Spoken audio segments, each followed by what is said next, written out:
came in and she's incredible. Yeah. And so she was in this like small, we whittled it down, and she was a handful of, I think there were like 3 or 4, but then Jerry was like, all right, now we do the dance call. And they got to dance. And we took him in a room, and he came back and he said, she can't dance it.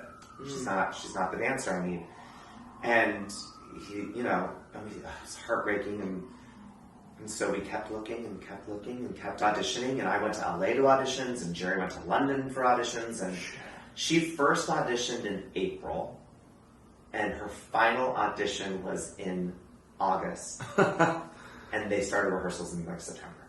Wow. But by the time we came back to her, and Jerry, has talked about this, and him and DB, and we think there's something there, and let's see how she's grown. I'm always a proponent of let's try again. Let's see if they've gone away, and she did, and she talks about it, and Jerry talks about it. She went away. She knew the dance was the issue, right?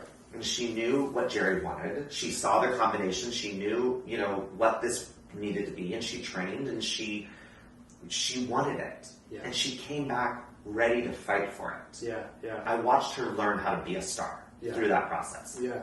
And she came back in, and we auditioned her again, and we did work sessions and got her ready for Jerry. And Jerry said, "I'm making her nervous in the room. I'm gonna, DB, you work with her, and I'll come back in and I'll see it." Yeah. And he did. And that last day, the stakes could not have been higher. We were out of time. The role had to be cast.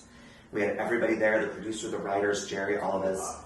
And I called our agent and I said, she's it. She just needs to come in and be a star and be Betty Boop and be what we know she can be.